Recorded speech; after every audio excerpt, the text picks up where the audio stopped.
저 멀리 능선 앞쪽에 있는 넓은 대지가 바로 경기도 여주에 있는 고달사지입니다. 바로 이곳인데요. 멀리서 보기 때문에 좁은 것 같지만 고려시대 때 고려를 대표하는 3대 선원일 만큼 아주 규모가 큰 사찰이었습니다. 특히 이 고달사에는 원광국사 현우 그리고 진경대사 심이라는 스님도 머물렀고요. 특히 고려 광종 때에는 원종대사 찬유라는 스님이 머물면서 아주 크게 번성을 했던 걸로 이렇게 전해지고 있습니다. 현재는 여러 번의 발굴 조사를 통해서 이 고달사의 대략적인 연역이 밝혀져 있는데요. 일반적으로 신라 말기 때부터 임진왜란 때까지 있었던 걸로 이렇게 확인이 되었습니다. 그렇지만 기록상 구체적으로 연역이 확인되지는 않습니다. 그리고 일제강점기 때 조사가 이루어졌는데 일제강점기 때 조사가 이루어지면서 관련 조사 기록이 남아있는데 그 남아있는 기록과 현재 우리나라 학자들이 연구하는 게 조금 달라서 이 고달사지에 남아있는 석조물에 대해서는 지금도 약간의 학술적인 이견이 있는 상황입니다. 다시 말해서 현재 고달사지는 고려시대, 조선시대의 모습을 알 수 있는 지상의 유산은 남아있지 않지만 석조물들이 상당히 많이 남아있는데요. 이 석조물들이 고려시대를 대표하는 또 고려시대 아주 중요한 그런 문화유산으로 이렇게 평가되고 있습니다. 바로 고달사지에서 동편에 해당되는 골짜기와 능선상에 2기의 승탑이 세워져 있습니다. 바로 이 골짜기 아래쪽에 이와 같이 상당히 규모가 큰 승탑이 하나 세워져 있고요.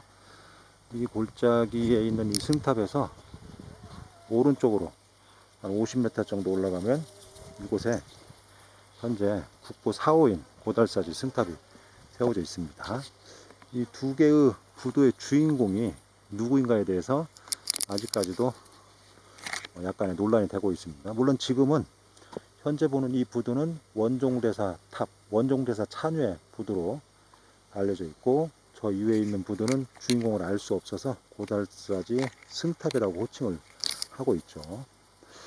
어쨌든 원종대사 찬유의 부두로 알려진 이 부두를 보면 규모가 상당히 큽니다. 우리나라 부두 중에서 규모가 굉장히 큰 그런 편에 속한다고 할 수 있죠. 그리고 전체적인 조형 기법이나 양식도 아주 독특합니다. 지대석을 하대석을 사각형으로 마련했고 그 이외에 구름 속에 귀부와 용이 새겨진 울룡문석을 중대석으로 삼았습니다. 이러한 부도가 고려시대에 와서 몇 개가 있습니다. 예를 들면 고달사지랄지 고달사의 승탑도 그렇고요. 그 다음에 경북대학교에도 현재 남아 있습니다. 아마 고려시대에 와서 이러한 부도를 새기는 또 마련하는 전통이 있었던 걸로 보입니다. 뒷부분에 귀부도 남아 있죠. 그러니까 귀부 위에 구름이 있고 그 구름 사이에 용들이 여의주를 바치면서 중대석을 구성을 하고 있습니다. 아주 신령스러운 그런 느낌을 가질 수 있게 한 거죠. 이 부도 자체가 스님의 사리탑이기 때문에 아주 성스러운 공간이고 묘탑이라는 것을 바로 이런 것들을 통해서 나타냈고 신령스럽고 잘 수호하라는 그런 의미를 동시에 반영하고 있다고 할 수 있습니다. 독특하게 귀부가 우로발을 하고 있죠. 오른쪽을 바라보고 있습니다. 그리고 오른발은 살짝 발을 들었고요. 왼발은 발가락을 아래쪽으로 하고 있습니다. 서로 약간 다른 모습을 취하고 있어서 이런 것을 생동감 있고 사실적이라고 하는 거죠. 귀부가 정면을 응시하는 것도 아니고 오른쪽을 보면서 발을 서로 다르게 취하고 있습니다. 신라시대가 바로 이러한 조각기법을 많이 보이고 있습니다. 고려시대 와서는 규모는 크고 볼륨감 있고 아주 뛰어나지만 약간 정적인 느낌, 안정감 있는 구도를 보이지만 움직이는 듯한 생동감은 떨어지는 게 고려시대의 조각물이라고 할 수 있습니다. 어쨌든 중대석을 팔각형으로 마련했고 그 이외에 연화문석 그리고 사천왕상에 새겨진 탑신석 그리고 옥계석 그리고 꼭대기에 상륜부를 구성하고 있는 보주석 이렇게 올렸죠. 옥회석의 하부에도 공양을 하는 그런 공양 비천상들이 새겨져 있습니다. 벌집이 있는데 좀 위험하긴 하네요. 그리고 구름 문양도 함께 새겨져 있습니다. 그리고 살짝 짙게 올려서 다소나마 어떤 경쾌함, 살짝 들어 올려서 짙게 올려서 경쾌하면서도 뭔가 율동적인 그런 모습을 보이고 있습니다. 옥회석을 그렇게 짙게 올리는 이유가 바로 그런 부분이고요. 안정된 모습도 있지만 지나치게 정적인 모습을 완화시키고 동적이면서도 율동적인 모습을 보이게 하기 위해서 옥회석을 짙게 올립니다. 석탑이나 석등 다 마찬가지입니다. 그리고 그 위에 상륜부를 올렸는데요. 상륜부 위에 난간 형태의 탁자 형태의 받침이 마련되고요. 다시 그 위에 별도의 연화 받침석을 올리고 그리고 보개석을 올리고 다시 원형의 보주 받침석 그리고 화염 문양이 새겨진 보주석 이렇게 올렸습니다. 전형적인 상륜부라고 볼 수가 있는데요.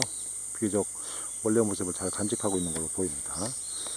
어쨌든 이 원종대사 탑으로 알려진 이 석조물은 신라 말로도 볼 수도 있고 고려 초로도 볼 수 있는 그런 석조물입니다.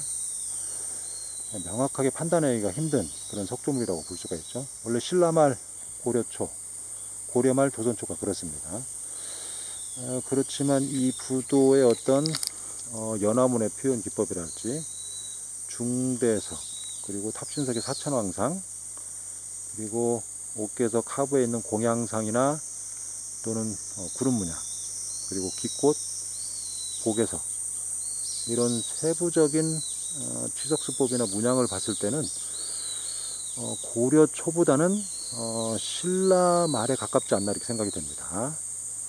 특히 이 고달사지는 원강국사 현욱과 원종대사 찬유의 부도와 탑배가 세워졌습니다. 원강국사 현욱은 신라 말이고요. 원종대사 찬유는 그보다 상당히 떨어진 고려 광종 때니까 시기적인 차이가 있는 시대입니다. 그러니까 신라 말기에 만들어진 구조물과 석조물과 고려 초에 만들어진 석조물은 분명히 조각기법이나 양식이 다를 걸로 보입니다. 그리고 두 개가 있다면 시기가 빠른 게 오히려 원강국사 현욱이 돼야 될 겁니다. 현재 이 고달사지에는 바로 이 부도와 그 다음에 국보 4호로 지정된 규모가 아주 큰 부도가 또 있는데요.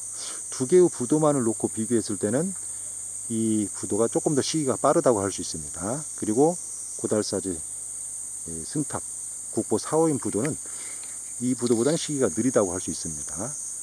그래서 액면 그대로 이 고달사의 연역과 이 부도의 건립 시기의 차이를 놓고 본다면 이 부도가 원강국사 현욱이 되어야 되고 저 능선 위쪽에 있는 부도 국보 4호가 바로 원종대사 찬유가 되어야 하는 게 맞죠. 이것은 정황적인 여러 증거들에 의해서 의견이 나온 거고 가장 중요한 것은 사실은 이 부도 표면에 명문이 새겨졌거나 아니면 부도 하부에 관련된 매장시설과 주인공을 명확하게 알 수 있는 기록이 남아있다면 참 좋은데 현재 그런 것들은 확인이 안 되고 있습니다. 그래서 정황적인 증거만 가지고 할 수밖에 없는 건데 좀 아쉬운 부분이라고 볼 수가 있죠. 만약의 경우에 이 석조물의 주인공, 그 다음에 조성 시기, 성격 이런 것들이 명확하게 밝혀진다면 이 석조물의 어떤 역사적, 학술적 가치는 훨씬 더 높아지지 않을까 이렇게 생각이 됩니다. 그럴 가능성은 적지만 앞으로 이 부도 관련된 직접적인 자료, 다시 말해서 정황적 증거가 아니라 확증적이고 그러한 것을 증명할 수 있는 물증이 나오기를 기대를 해봅니다. 만약에 그러한 것들이 나오지 않는다면 영원히 이 부도의 조성 시기와 주인공은 미궁으로 남을 수밖에 없죠. 지금도 이 부도가 일제강점기 때 남겨놓은 원종대사 해진탑이 아니라는 의견이 많이 있지만 문화재 명칭을 바꾸지 못하고 있습니다. 바로 그 이유가 바로 물증이 없기 때문에 그런 거죠. 좀 아쉬운 부분입니다. 앞으로 물증이 나와서 이 부도가 원종대사 탑인지 아니면 원종대사가 아니고 원광국사 현욱의 탑인지가 명확하게 밝혀지기를 기대해 봅니다.